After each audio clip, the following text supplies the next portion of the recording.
Ladies and gentlemen, my name is Keith Andrew, and I'm here with the talented and beautiful Jacquelynne Faith. And I just want to say thank you for being a guest on my talk show. Thank you for inviting me. I was very flattered. No, the honor is all mine.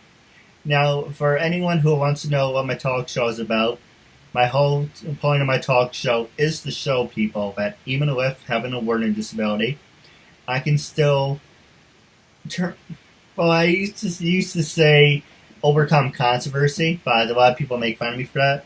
But basically, the whole point of my talk show is to show people that even with having a learning disability, I can still amount to something, and at the same time, I'm able to turn myself into an example for people out there dealing with any types of learning disabilities and disabilities. That you should never give up and to prove people wrong. It's about just showing people labels do not dictate who you are and who you're going to be. And so you should prove them.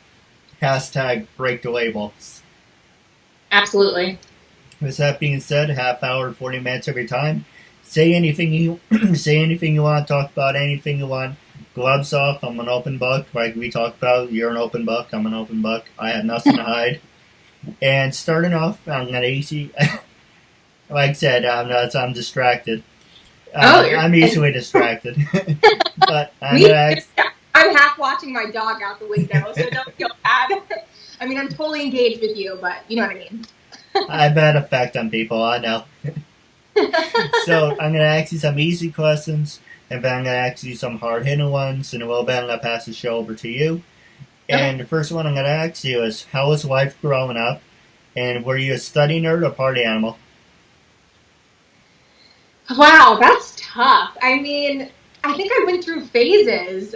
Growing up was really interesting. I have an awesome but slightly crazy family. I don't think that they'll be offended to know that. It wasn't like a typical white picket fence American dream sort of scenario, I guess you could say. My whole family's from Queens, New York. They have a little bit of an edge from that. And I always call myself like an honorary Italian because half of my family's Italian, even though I don't have it in my blood. So that's like a big part of me. Part of my family is Jewish. I traveled a lot back and forth from Florida to New York. New York is a big part of who I am. I only lived there for about 2 years technically, but I went back for months at a time. So I consider myself like sort of partly a New Yorker. And since then, I moved to Portland, Oregon. So I've had a lot of different experiences. I'm grateful that I've gotten to travel a lot. As far as partying versus studying, I feel like I was one of those people that was just probably right in the middle. I was totally teacher's pet, skipped a grade, all about reading and studying up until early high school. And I had a boyfriend that was kind of a party animal and sort of influenced me that way. But I was never too crazy. I got a little bit crazier as I got into college, I would say, but nothing too nuts, like compared to my peers. I feel like I have an open mind, but not too crazy. Like I always knew just where to push it without getting in too much trouble. No, absolutely. Now, for me, I was the complete opposite, you know. But actually, I will answer Dan to ask my questions. Don't mind me. When I don't do my interviews... No, I'm anyway. Very curious. When I don't do my interviews, I build up a hesitation, and my disability shows more. Trying to get over that. But hey, that's the point of my show. That's great. Yes, I am Jewish, and I am Russian descent. Me too. I was yeah, sounds like we have a lot in common. So, lost my, I was going to say, but I was going to censor myself. I am a Russian Jew. Yeah, if that makes any sense. I know, bad joke, but I try to have fun with everyone. So I'm a Russian Jewish person, if you want to be politically correct, or Russian Jew, it doesn't really matter, it's the same thing. I don't really label myself. So I was born and raised in the suburbs, and it's pretty much, you know, I give you an example. When I go to the city, you know, it's fast paced and it's interesting. And then I go about 2 hours away from the city and go up in suburbs, and it's kind of like it's completely different. Oh yeah. Now, you were born in, I guess you were born and raised in Queens? I was born in Queens. I lived there for about 2 years, and like I said, I moved to Florida. My parents got divorced when I was at a very young age, and I just traveled back and forth. And it's funny you talk about going like a couple hours outside of the city, because maybe, gosh, I don't know how long ago they got it, but my aunt has a ranch in upstate New York, and so I get kind of the best of both worlds when I go there, and I feel like I'm the type of person that really enjoys either very urban or very rural. Right. And the is kind of like, to me, like I'll deal with it. It's convenient. My family has always lived in suburbs, but I really love like bustling city life or the complete quiet and peace and nature involved with being in a rural setting. So it's two totally different extremes, but I like both. If I could make it so I can have my choice of either one of those at any time, that would be perfect. Yeah, same here. Now, the two questions I was gonna, don't mind me, my disability. The two questions I was going to ask you before was, one, you mentioned you moved to Portland, Oregon. Mm-hmm. And how did you feel about that? And by the way, are you a fan of Grimm? I think you cut out when you asked what I was a fan of. What was that again? Are you a fan of Grimm? Rent? Like the... Grimm. Grimm. Oh, yes. You keep cutting out when you said that. Yes, I actually had an audition. That was my first audition while here. Unfortunately, the series is ending, so I didn't get as many opportunities as I would have liked. But I've watched a few episodes, and I like it. I'm not like a super fan. Are you? Well, but yes. Oh, that's awesome. It's too bad. That would have been so much more fun for you if I had been on the show, but close, but no cigar.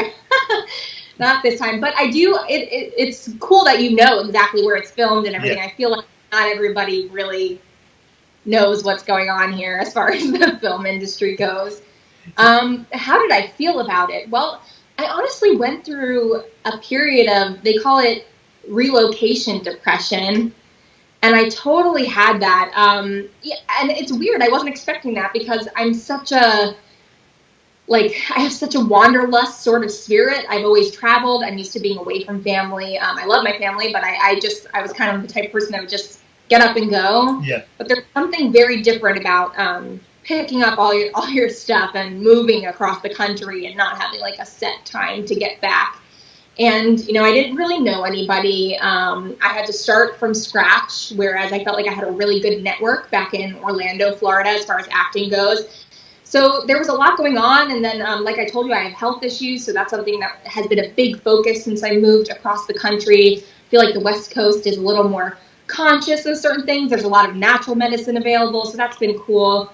As far as the relocation depression goes, one day I think I was driving to or from a commercial audition, and I had been booking stuff, and I saw like a big rainbow over the whole city, and I saw a mountain in the distance, and I just had this like overwhelming feeling of, wow, I'm exactly where I'm supposed to be, and I don't feel, scared or upset about it anymore. And I was like, I really love it here, and I'm gonna stick it out for a little while. It just kind of changed in a moment's notice.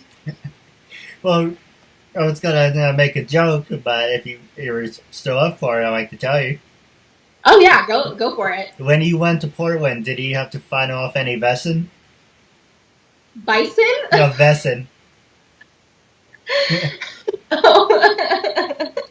No, I don't think so. Grimm would have been something I would have. Go ahead, I'm sorry. Oh, I was going to ask, you live in New York now, right?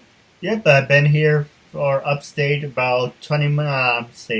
Moved in about 87, so 30 years for my family, 29 for me. Wow, that's a long time. Where exactly, you don't have to tell me your exact address or anything, I know we're online. Can you tell me the area that you live in? You ever been to West Point or Woodbury Commons?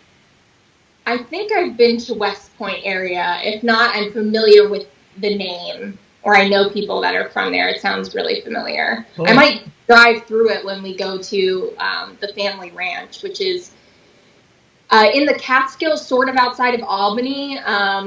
It's where, have you been to Zoom Flume Water Park? no, but Albany's about like an hour away. Okay. Yeah, give or take an hour, 2 hours away. I know it's 90 minutes. Okay. Yeah, it's somewhere up there. Well, if you're ever in the area, so definitely hang out, get lunch or something. Absolutely. I'm trying to make my way up there soon. It's tough with everything. I haven't been there in it's been a year and a half now, which is a long time for me in between New York visits. So we'll make it happen. Now, my last, 2 easy questions for you, then we can go to your acting. Is one, are you disappointed that you never grew up with an accent? And the other one would be, what was your favorite sports growing up? Okay, so the accent thing, that's really funny because I always admired accents. Maybe it's the acting thing. It turns out with acting that it's a good thing that I have sort of a neutral accent. But it's funny because I guess there are some words that I say that are more Southern, or something that I say that sound more Northern, because when I'm around Southerners, they always ask me if I'm from up north, but then my family in New York always thinks that I have this Southern accent. So there must be something there slightly, I guess. But I love accents. I think they're so much fun. Every time, like I said, it's probably the acting thing, but I have this ear for listening to other people with them. So I don't know if I'm disappointed. Maybe when I was younger in middle school, I would kind of emphasize the New York thing. But when I'm mad, it comes out a little bit. I feel like I have a little bit of an accent. I take after my mother there because when she's upset, you can definitely hear the Queens. What about, what were some of your favorite sports? And yes. I'm going to throw one more in there. And I'll see, what were some of your favorite sports? And did you ever get the chance to do one of those human pyramids, or not into the whole human pyramid stuff? Great questions. Sports, speaking of pyramids, I was a cheerleader. That probably sounds really cliche, but in high school I did varsity cheerleading. I also did all-star cheerleading. The reason being is because I was a gymnast when I was little, a competitive gymnast, and I really enjoyed it, but it was getting to where the stakes were really high, all the moves that you had to do were if you do this wrong, you could become paralyzed, and I was kind of a club. So I really enjoyed tumbling and everything, and I still wanted to do it. So that was one of the biggest reasons I did cheerleading, is because it still gave me a reason to tumble. I was also a competitive dancer, but I was I guess this term isn't even appropriate anymore, but at the time, I was what you would call a tomboy. And I would play sports with the best of the boys back in the day. Just basketball at recess. I won a free throw contest when I was maybe 10, and I got second place in the 50-yard dash for the field day sort of thing. So I really liked the athletic and contact sports. And then one of the other big things that I did was taekwondo, which I absolutely loved, and I wish that I could still do it. So besides cheerleading pyramids, if you mean getting on your hands and knees and making a human pyramid, the last time I had to do that was I went on a trip to Israel for Birthright. Are you familiar with that program? No. No. Okay. So if you're of Jewish descent and between certain ages, you can go through this program to go to Israel for free. So I was able to do that kind of at the last minute as far as age goes. I got in right under the radar, and I went, and that was one of the team building activities when we were running around Tel Aviv, was to make a human pyramid and take a picture of it. So that was the last time I did that. I love that stuff. I'm a loser. No, that's not. It's fun. You mean team building activities?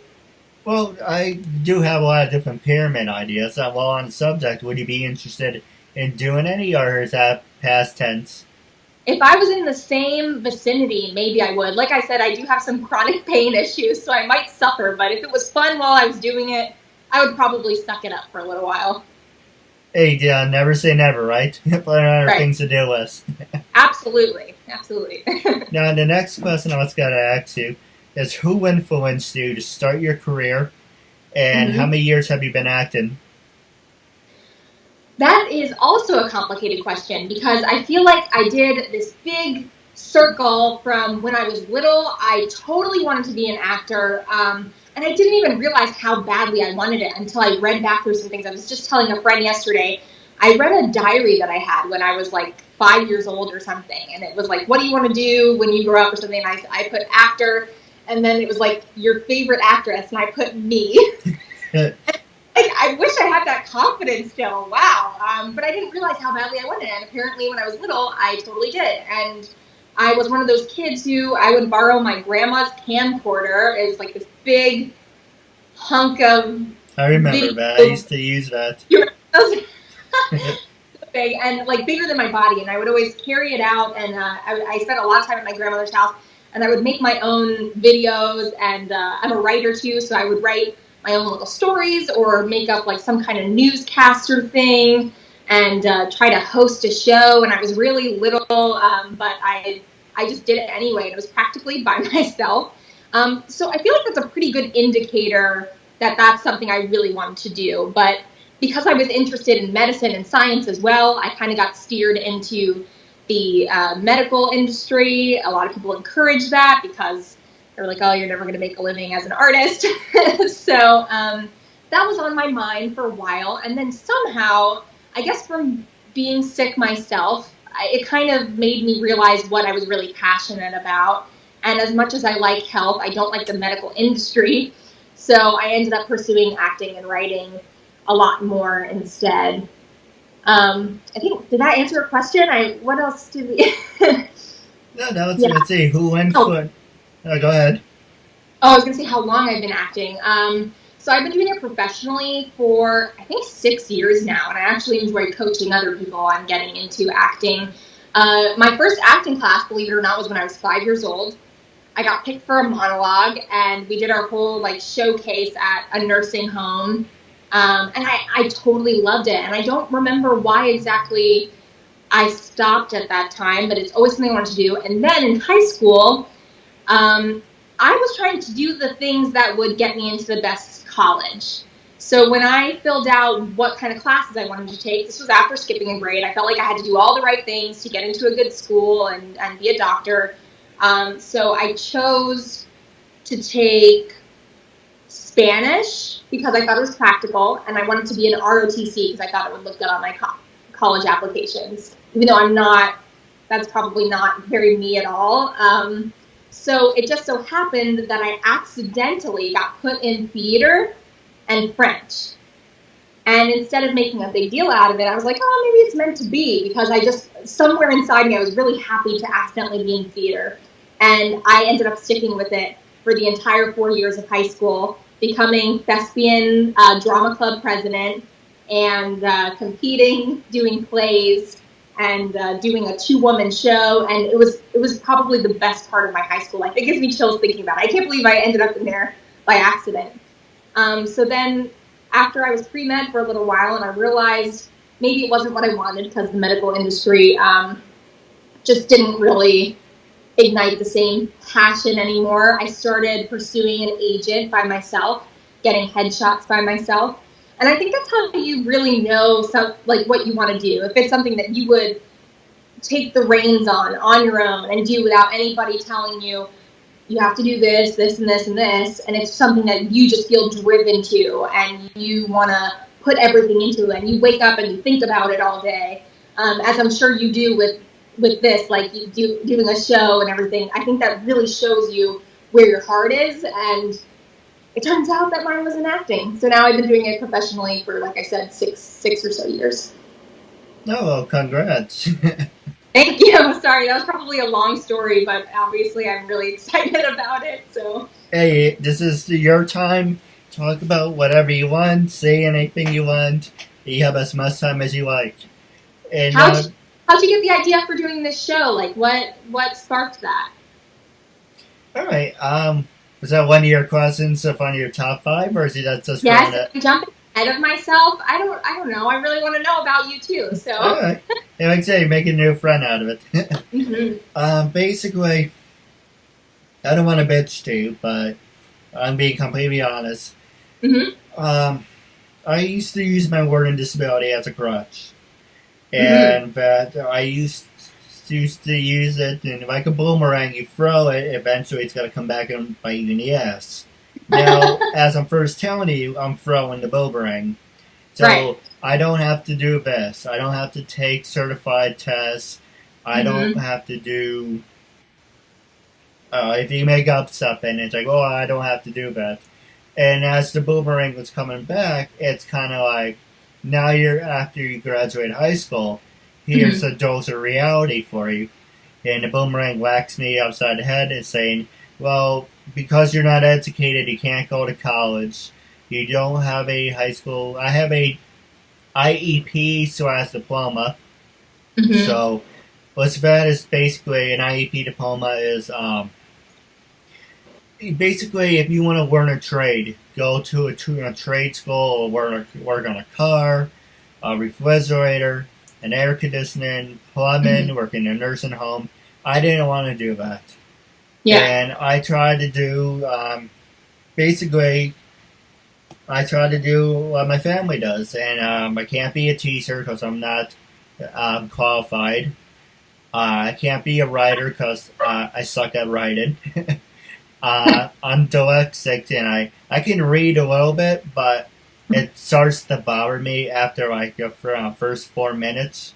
It's like if you wrote something down, I can read it, but if you say, okay, continue to read it, okay, it would bother me.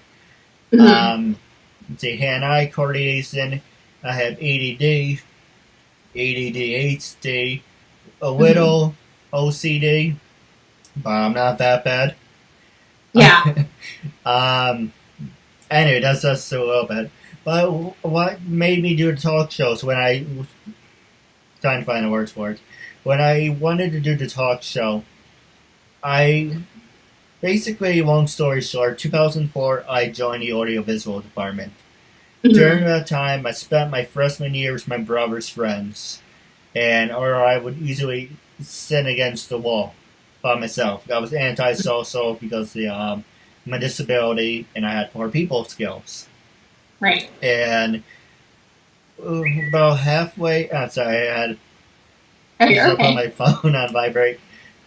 Basically halfway towards in my sophomore year, about 2000 and, actually no, it's still 04, about December, January, this guy, Mr. Tom Earl, he said to me, he's like, why don't you come to the audiovisual department and make something of yourself?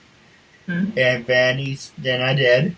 And then he said, I was talking about my brothers, and he's like, stop talking about your brothers, be your own person. And then I was like, okay, well, in the breakout of this show, I created my own talk show. At the time, I had a couple acquaintances. I don't really have friends, so I'm working on that. I had more acquaintances. So, you do now. I'm sorry? I said, you do now. Oh, thank you. I appreciate it. You're a sweetheart. And so I had the Keith Andrew Power Hour, the Keith Andrew Extreme Monday, and we talked about wrestling. I had the Keith and Andrew show, Keith and Tony show, Keith and Safina show, Megan show, whatever. It always came up. Whoever I was working with, I always put our names together. And I actually came up with the morning show. And the school, I won't mention it, but it's local high school. And fuck it. I went to the local high school. I came up with the morning show. And it's like the MW, it's called that. And it was basically the Monroe Woodbury morning show. I came up with that. I told Mr. Earl, and I said, we have TVs in every room. Every classroom has a TV. Why don't we use the television? So, well, we did, but it's up to the teachers. It's basically a long story. The last time they used it was on September 11th. They turned on the TV, they saw what happened, they said, that's it, no more TVs. Just, if you guys show a video, that's fine. So I didn't know that until recently. I said, fine, let's use the televisions. Wow. And we'll do a morning show. And it's like, okay, go ahead. You have to talk to the assistant principal. You have to talk to the student buddy. And I thought, I can't do any of it. Because compare me now to about 11 years ago, I'm not the same person as I was. And now I don't shut up. I approach things. Like if I see something, I'm going to take it. Mm-hmm. And a lot of people like to make jokes about that. But basically, I'm not the same person. So there was another teacher, had a group of students who were a bunch of rebels. And they said, we need to get these kids out of our freaking class. They're nuts. We need to do something with them. Hey, why not do a morning show? All right. Great idea. So when I said, well, this is my idea, I have the right, to pursue it. Oh, mm-hmm. Keith, you didn't come up with shit. This is our idea. Stop trying the brown nose, just stop trying to be the center of attention. So I said, you know what? You have your morning show. I have my radio show. We're going to have a competition seeing who does it better. Nice. At the same time, there was this girl I liked. Pretend you're this girl. And, we used to talk for 2 hours and everything. And I made I did something stupid. Like I used to call you hun. And you said, don't do that. On my birthday, on all days, I was talking to 2 girls at the same time. I was just fooling around with both of them. And I called both of them hun. And one said, and that's this sweet, the other one basically told me to go blank myself. And I spent like the whole day on my birthday trying to apologize to her. It's like, oh no, don't want to hear anything from you, blah, blah, blah, blah. And she basically ran and told everyone I was a stalker, I was this, I was that.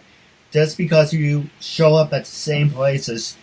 So basically, what I mean by that is when she was in audio-visual department, I said, okay, I can't be there when she's there. So I used to go to the gym and hang out with my gym teacher who I liked. And all of a sudden, I turn around, she's right there. And when I thought she had gym, I would go to AV, and, she's right there. And it's like, what the hell? And I mean, if you're on the same campus, though, that's bound to happen, right? That's true. There's the morning show people. I don't know. I don't usually do it really. Can't talk.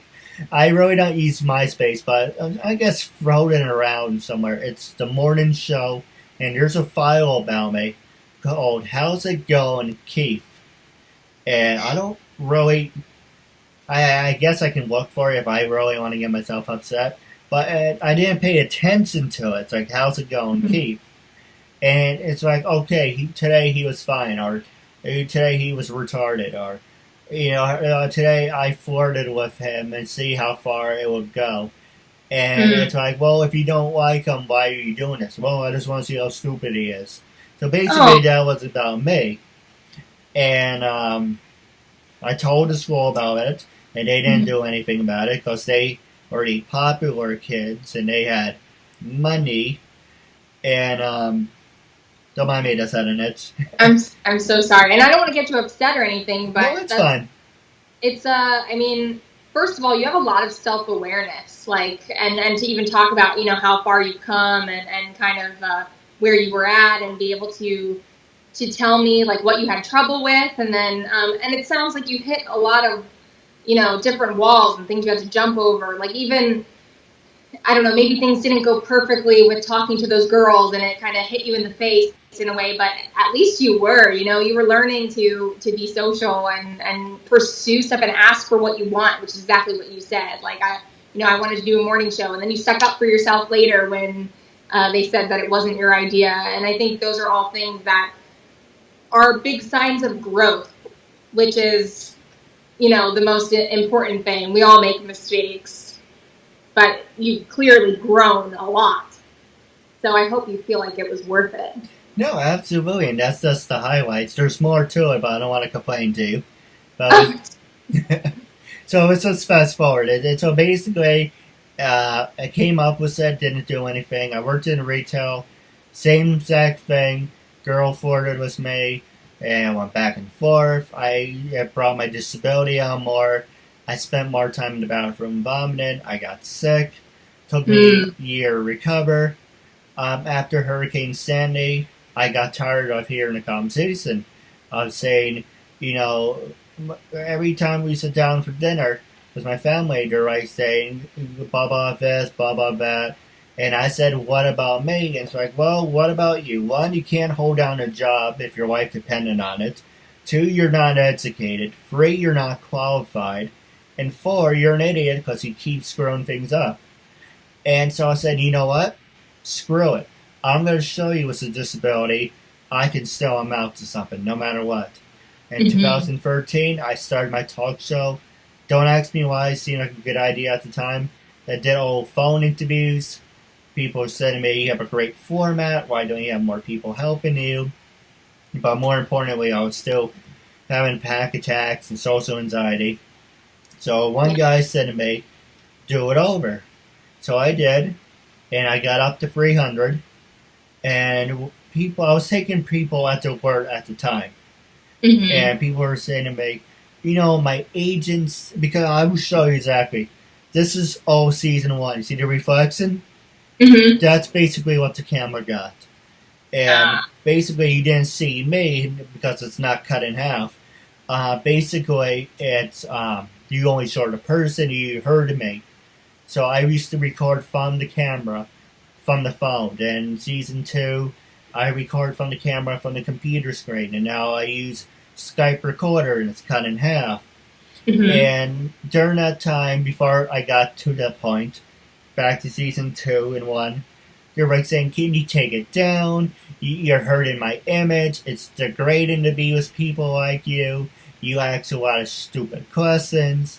So, oh, no. And then my sister was saying to me, you know, you need you're not qualified, you don't have a license, you need to be certified.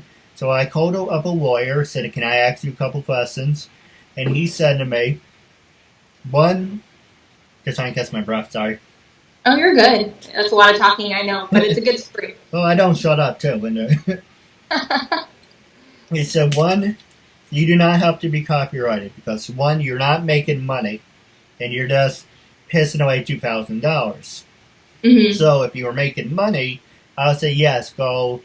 I am copyrighted, but I trademarked this need of $2,000. And you're not making money, so don't reason to put yourself in a hole.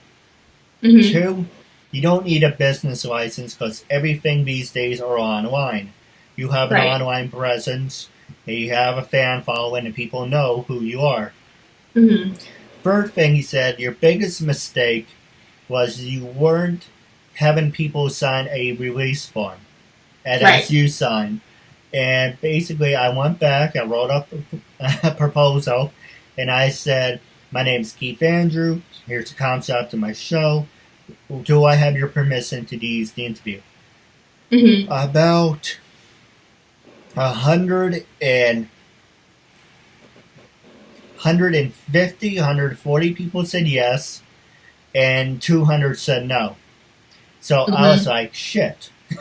Alright, fine. So I did it over, and I re-edited it. I was called Uncensored. So from Uncensored, I was like, you know what? I have the Keith Andrew Network, because I used to be like, hey, the Keith Andrew Network presents Uncensored, because I'm a wrestling fan. And I thought it was so cool how, say, Snickers and Burger King presents WWE SummerSlam. And I was like, well, maybe I can do something like that. Let's have Keith Andrew Network presents Uncensored. So I took everything down, I redid it. People signed the forms. Now it's called the Keith Andrew Network. And thanks to you, we're up to 353, season 4. Nice. And it's just basically showing you, from the phone, from the camera, to the split screen. I'm doing everything myself with a learning disability. I'm promoting myself, I'm getting myself out there. You know, a lot of people would say if it hasn't taken off, it's not going to. But it's easy to criticize someone when you're not helping that person. Right. But we're going to take a quick commercial break. And when we come back, I'm going to pass the show over to you. Oh, okay. All right. For yourself or as a gift for someone else. For personal connections, shoutouts, birthdays, proposals, weddings, and much more. Enter your details about yourself so the celebrity can record a personal video message especially for you, including details such as your name, age, birthday, hobbies, or whatever else you include. As soon as the video has been recorded, you'll get an email with your link so you can share it on social media or download and keep it. Celebrities record videos as and when they can, usually within 2 weeks. But if you want a video for a specific date and it does not look like it will arrive in time, you can cancel it and get an instant refund at the click of a button. There are hundreds of celebrities to choose from and many more joining every day. Search by category or genre, buy a gift voucher, get updates and offers, and encourage your favorite celebrities to join so they can connect with fans in a fun and unique way. Raise money for their charities and much more. So order your video now for yourself or for someone else. My name is Keith Andrew, and welcome back to episode 353. I'm here as the talented and beautiful Jacquelynne Faith, and thank you for putting up with me and joining with us. Oh, of course. So now, is this I get to ask you? Yep, passing the show over. One easy question I do want to ask you is, would you be interested in doing voiceovers? I do a lot of fan-made parodies just for fun. Would you be interested in something like that? Perhaps. I'm totally into voiceover. I'm trying to do, like, more paid work right now because I have to with the bills, but I'm definitely open-minded and open to that. I really enjoy voiceover work, and I haven't gotten to do as much as I would like, so let me know. All right, we can talk about it off the air. That's the last 11 minutes left. I'm going to pass the show over to you, and you can ask me anything you want, and you can promote anything you want. This is your time, after all. This is not about me. This is about you. Okay, so one of my most important questions that I feel like helps gauge people's personality quite a bit is, do you prefer cats or dogs? Both. Me too! Good for you. That's a great answer. I like both too. And I feel like sometimes I meet a person, and this isn't like the only thing I think about them, but I can kind of gauge whether they're, cat or dog people. And the people that like dogs are just like, oh, you're such a dog person, I feel like. But I like both too. My dog is out there right now. I have 2 cats. Do you have any pets? I have 4 cats and 1 dog. Nice. So I used to... Oh, go ahead. I'm sorry. You're beating me in animals, but I'm right behind you, so maybe I'll have to get a fish or something. I don't know if I could do more cats.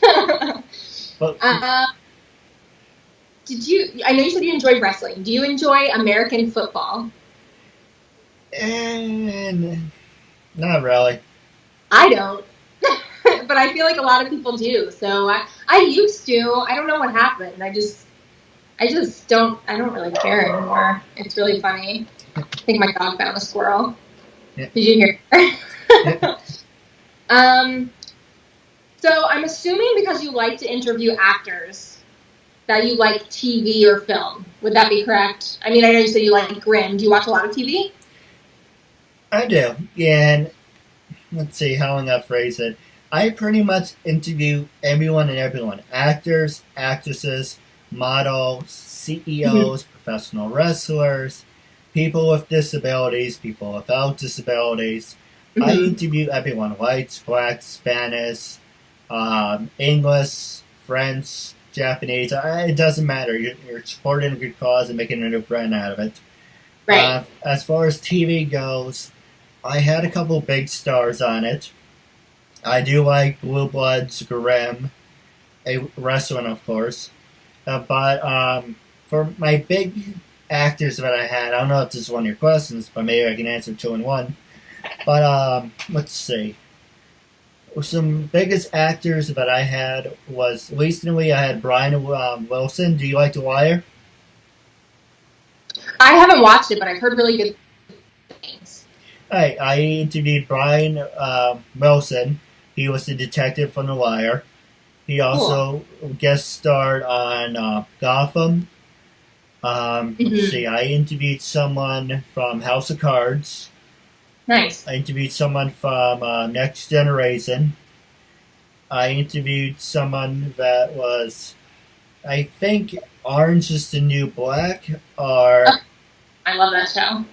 Or something else. I think it's Orange is the New Black. So basically, I get everyone and everyone. You know, it's hard to get A-listers, but I'm imperfect. That's my label. I'm imperfect. I get B-listers, C-listers, D-listers. My case, Z-listers.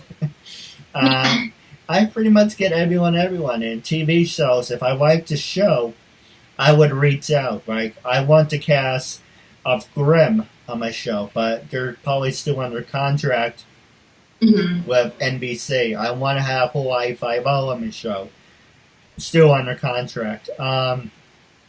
So it's pretty much hit and miss. I want Kevin Smith on my show. I'm trying to reach out to him. I would love to have Stanley on my show. Yeah, that'd be awesome. On my things to do list.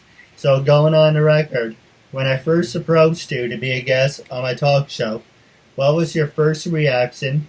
And after being a guest, how you feel now?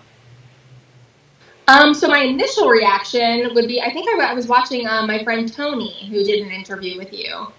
And I was like, oh, this is really cool that, like I said, I liked your whole concept.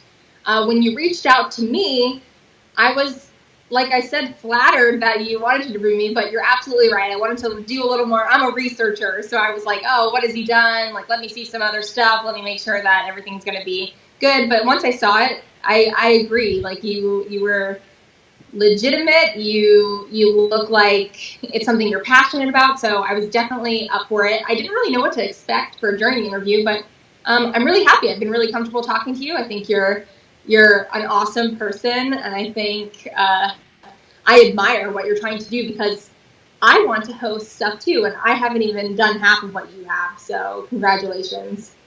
Hey, you help me, I help you.